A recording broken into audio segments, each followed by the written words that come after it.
Good morning students. हम पढ़ रहे हैं फर्स्ट चैप्टर फिजिक्स का इलेक्ट्रिक चार्जेस एंड फील्ड्स। इसमें हमने अभी तक देखा था इलेक्ट्रिक चार्जेस के बारे में। चार्ज एक बॉडी की इंट्रिंसिक प्रॉपर्टी है, उसके अंदर की प्रॉपर्टी, इसे हम डिफाइन नहीं कर सकते हैं।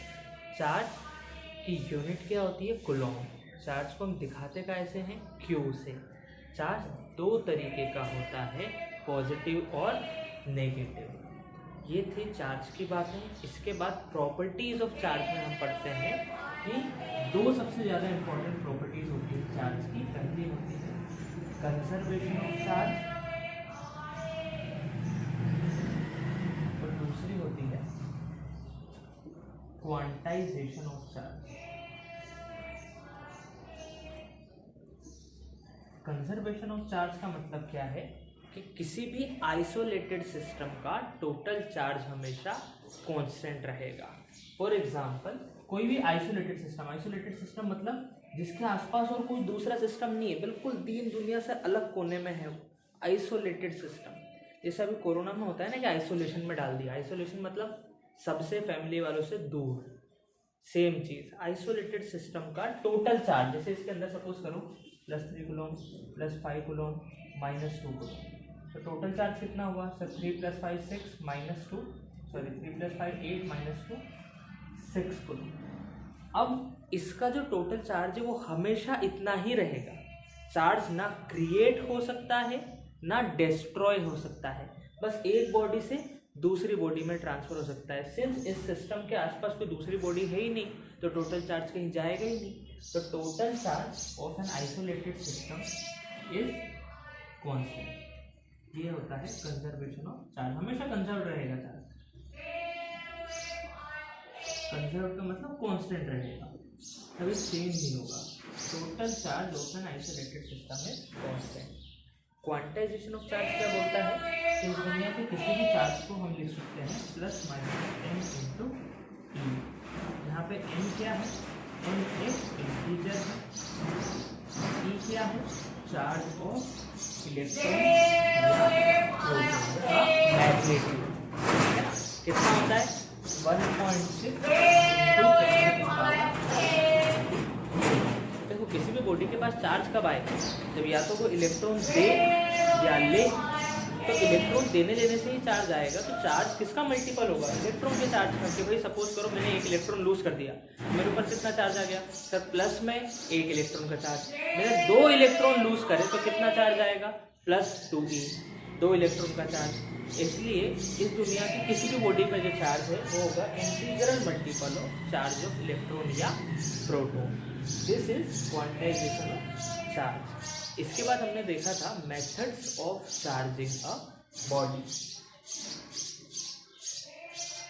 Method of charging a body, किसी भी बॉडी को हम कैसे कैसे चार्ज कर सकते हैं। तो यहाँ हमने 3 मेथड देखे थे। चार्जिंग बाय कंडक्शन, जिसमें 2 बॉडीज को टच करा के हम चार्ज करते थे। सेकंड, चार्जिंग बाय इंडक्शन, इसमें हम टच नहीं करा रहे हैं, केवल पास ला रहे हैं, संगति का असर, केवल पास ला रहे हैं जिससे दूसरे पे चार्ज आ जा रहा है। Charging by induction. Previous lectures की वीडियो भी मैं डालूंगा, लेकिन पहले हम आगे की चीजें पढ़ लें, और जिनके ये छूटे हैं प्रीवियस लेक्चर के, मैं टाइम पे डाल दूंगा उन्हें भी, डोंट वरी। थर्ड है चार्जिंग बाय फ्रिक्शन। फ्रिक्शन मतलब 2 बॉडीज को जब रब करते हैं तो उनमें चार्ज आ जाता है। एग्जाम्पल इसका बहुत अच्छा है, जब हम बचपन में बर्थडे पार्टी में बलून को सर पे रब करके चिपका देते थे तो बलून पे चार्ज आ जाता था। सिमिलरली स्केल को या कोम को बलून हेयर्स पे रब करने के बाद हम पेपर्स के छोटे छोटे टुकड़ों को अट्रैक्ट कर लेते हैं। तो वो एग्जाम्पल है चार्जिंग बाय फ्रिक्शन का। ठीक है, यहाँ तक हमने देखा था। इसके बाद लास्ट क्लास में हमने देखा कूलॉम्स लॉ। इस चैप्टर में 2 ही लॉज हैं। पहला है जिसमें कूलॉम्स,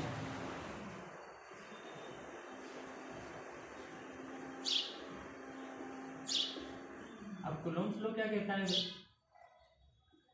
कूलॉम्स लॉ बात करता है 2 पॉइंट चार्जेस जो एक दूसरे से r डिस्टेंस की दूरी पर रखे हुए हैं, उनके बीच के फोर्स की। कूलॉम्स लॉ बात करता है दो पॉइंट चार्जेस जो कि एक दूसरे से r डिस्टेंस पर रखे हुए हैं उनके बीच के फोर्स की। सब दो चार्जेस के बीच में भी फोर्स लगता है क्या? लगता है, पढ़ा है तुमने 10th में। दो पॉजिटिव चार्ज हैं तो वो एक दूसरे को अट्रैक्ट करेंगे या रिपेल करेंगे? रिपेल करेंगे। दो नेगेटिव चार्जेस हैं वो भी एक दूसरे को रिपेल करेंगे। एक पॉजिटिव एक नेगेटिव तो ये एक दूसरे को अट्रैक्ट करेंगे। हमने ये बात पढ़ी कि like charges repel each other and opposite charges attract each other. तो रिपेल करना या अट्रैक्ट करने का मतलब क्या है कि एक दूसरे पे फोर्स लगा रहे हैं। तो हमने पहले बस ये पढ़ा था कि भाई दो चार्ज एक दूसरे पे हमेशा फोर्स लगाएंगे। दोनों पे सेम टाइप का चार्ज है तो रिपेल करेंगे, अपोजिट चार्ज है तो अट्रैक्ट करेंगे। अब कुलोम्ब्स ने आके बताया कि भाई जो फोर्स लग रहा है वो कितना है, ये बताओ। तो ये बताया हमें कुलोम्ब्स ने। कुलोम्ब ने ऐसा बोला कि भाई कोई से भी दो चार्ज है Q1 Q2, तो सपोज करो हमने मान लिया कि Q1 भी पॉजिटिव है और Q2 भी पॉजिटिव, तो ये दोनों एक दूसरे को रिपेल करेंगे। तो Q1 पर फोर्स किधर लगेगा? इस तरफ Q2 से दूर भगाना चाहेगा, तो इसे हम दिखाएंगे force on Q1 due to Q2। Force on Q1 due to Q2। देखो मैं इसकी डायरेक्शन में दिखा रहा हूँ, इसलिए ये क्या हो गया? Vector. Force is a vector quantity. Similarly अगर मैं इसकी बात करूं तो Q2 पे किधर लग रहा होगा? सर Q2 पे फोर्स लगा कौन रहा होगा? Q1 लगा रहा होगा। तो Q1 की वजह से Q2 पे फोर्स किस तरफ लगेगा? इस तरफ। Force on Q2 due to Q1। Coulomb ने सबसे पहले ये बोला कि भाई जो दोनों एक दूसरे पे फोर्स लगाते हैं ये दोनों का मैग्नीट्यूड सेम रहता है। मतलब जितना फोर्स Q2 Q1 पे लगाएगा उतना ही फोर्स Q1 Q2 पे लगाएगा। तो सबसे मेन बात उसने बोली कि फोर्स 1 2 का magnitude force on 1 due to 2 का मैग्नीट्यूड इक्वल होगा फोर्स ऑन 2 ड्यू टू 1 के मैग्नीट्यूड के। और इसे कुलोम्ब ने बोल दिया कि इसमें दोनों इक्वल हैं, तो F1 to F21 लिखने के बजाय F बोल देंगे। अगर मैग्नीट्यूड की बात करें कितना बोला? F। अब कुलोम्ब ने बोला कि भाई ये जो फोर्स है ये डायरेक्टली प्रोपोर्शनल है Q1 के। Q1 जितना ज़्यादा होगा उतना ज़्यादा इनके बीच में फोर्स होगा। ये जो F है ये डायरेक्टली प्रोपोर्शनल है Q2 के। Q2 जितना ज़्यादा होगा ये फोर्स उतना ज़्यादा होगा। मतलब सबसे पहले उसने बोला कि भाई जितने ज़्यादा चार्ज लेते जाओगे, जितने बड़े चार्ज लेते जाओगे उतना ज़्यादा उनके बीच में फोर्स आता जाएगा। थर्ड बात कुलोम्ब ने बोली, ये जो फोर्स है ये इन्वर्सली प्रोपोर्शनल है इनके बीच के डिस्टेंस के स्क्वायर के। इनके बीच में जो डिस्टेंस है इसके स्क्वायर के इन्वर्सली प्रोपोर्शनल है ये फोर्स। तो अगर हम तीनों को कंबाइन करके लिखें तो मैं लिख सकता हूँ F is directly proportional to Q1 Q2 upon R square. Q1 Q2 upon R square. अब हमें बचपन से पता है कि डायरेक्टली प्रोपोर्शनल जब हटता है इक्वल आता है तो एक कांस्टेंट आएगा K Q1 Q2 upon R square.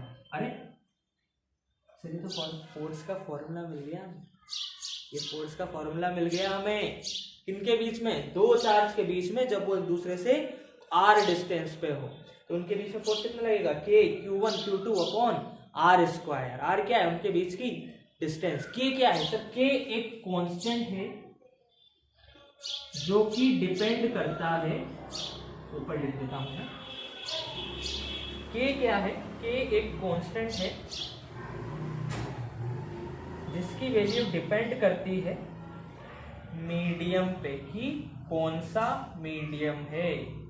कौन सा मीडियम है उस पर K की वैल्यू डिपेंड करेगी। मतलब चार्ज को आप कहाँ रख रहे हो? एयर में रख रहे हो, वाटर में रख रहे हो, ऑयल में रख रहे हो, कहाँ पे वो दो चार्ज रखे हुए हैं उस पर डिपेंड करती है। लेकिन जनरली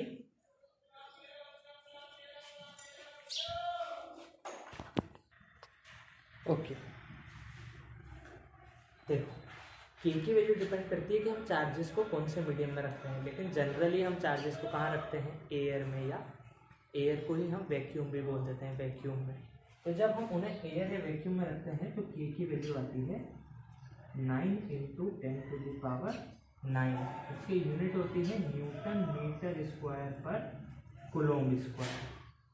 4 एयर या वैक्यूम।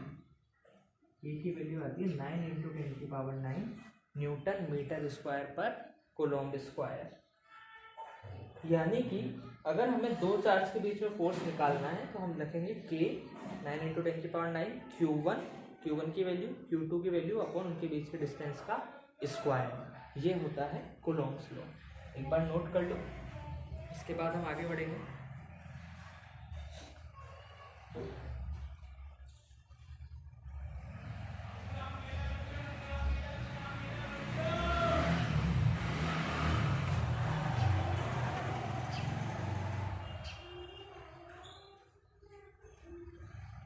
ओके, देखो इसके बाद हम एक क्वेश्चन करते हैं।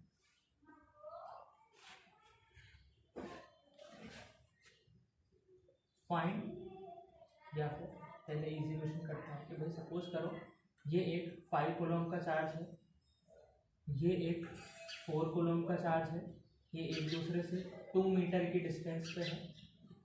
तो find the force between these two charge. इन दो चार्ज के बीच में फोर्स निकालो, कितना लगेगा। वीडियो पॉज कर लो, खुद से सॉल्व करो, ठीक है। अब मैं बताता हूँ, वीडियो पॉज करके खुद से सॉल्व करो, फिर सॉल्यूशन देखना। देखो सबसे पहले किसी भी न्यूमेरिकल को सॉल्व करने की सबसे अच्छी टेक्निक है गिवन चीज़ें लिख लो। हमें पहले चार्ज की वैल्यू दे रखी है Q1 = 5 कूलम्ब, दूसरे चार्ज की वैल्यू दे रखी है Q2 = 4 कूलम्ब, उनके बीच में डिस्टेंस दे रखी है 2 मीटर, और हमसे पूछा गया है कि उनके बीच का फोर्स निकालो। तो मुझे पता है कूलम्ब बाबा ने हमें समझा दिया है कि भाई दो चार्ज के बीच में फोर्स कितना लगता है, K Q1 Q2 upon R², K Q1 Q2 upon R²। तो यहाँ पे K की वैल्यू कितने रखेंगे, जब कुछ भी मीडियम नहीं दिया जाए तो K की वैल्यू रखेंगे 9 × 10⁹ न्यूटन मीटर स्क्वायर पर कूलम्ब स्क्वायर। यूनिट अभी याद मत रखो, मैं तुम्हें डेरिवेशन बताऊंगा कि कहाँ से आई है इतनी लंबी सी यूनिट। चलो फोर्स निकालना है अपन को। K की वैल्यू कितनी, 9 × 10⁹, Q1 की वैल्यू कितनी है, 5।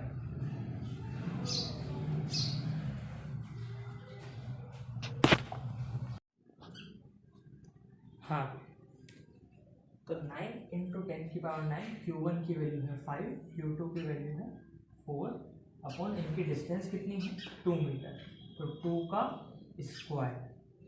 तो कितना हो जाएगा ये सर, 5 4 सा 20, या फिर देखो 2 से 2 2 सा 4, 2 से ये कट गया, तो 9 5 सा 45, 45 × 10⁹ न्यूटन। जिन बच्चों का सही आ रहा है दैट्स वेरी गुड, जिनका नहीं आया देखो बेटा क्या गलती हुई है और उसे सुधार। अब मैं नेक्स्ट क्वेश्चन देने जा रहा हूँ, ये तुम्हारा होमवर्क रहेगा। सिमिलर क्वेश्चन है।